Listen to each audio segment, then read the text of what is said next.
কোটা, এই একটি শব্দেই বদলে গেছে গোটা বাংলাদেশের প্রেক্ষাপট। ছোট্ট এই শব্দটি বোধহয় আওয়ামী লীগের হাজারো নেতাকর্মীর জন্য দুঃস্বপ্নের আর শঙ্কার। কোটা সংস্কারের মতো ছোট একটি আন্দোলন থেকে শেষ হবে শেখ হাসিনা সরকারের ১৫ বছরের শাসন আমল, তা হয়তো ভাবতেই পারেনি কেউ।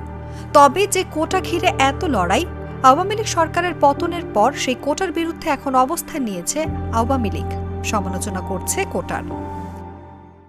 মঙ্গলবার মেডিকেল কলেজে ভর্তি পরীক্ষায় কোটায় সুযোগ পাওয়া নিয়ে অন্তর্বর্তী সরকারের সমালোচনা করে আওয়ামী লীগ তাদের ভেরিফাইড ফেসবুক পেজে একটি পোস্ট দিয়েছে। পোস্টে লিখেছে, ঢাকা মেডিকেল কলেজে ৭০ নম্বর পেয়েও চান্স মেলেনি, কোটায় ৪০ থেকে ৪১ পেয়ে ভর্তির সুযোগ।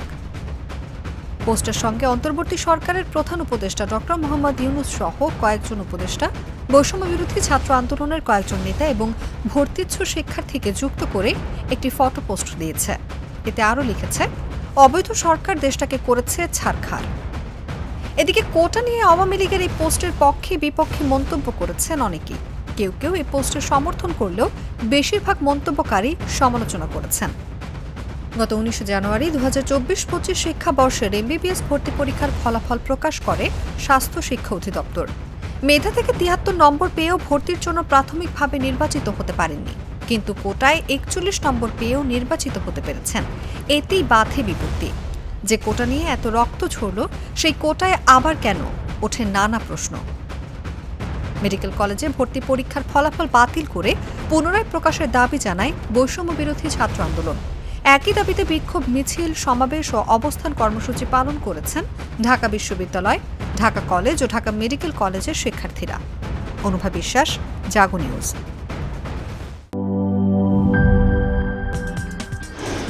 কি boss, vital match, tough opponent, tension?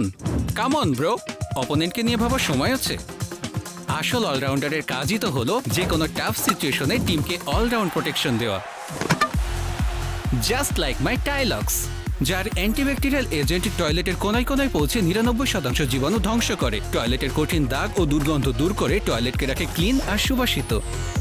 টাইলক্স toilet cleaner, clean মানেই টাইলক্স।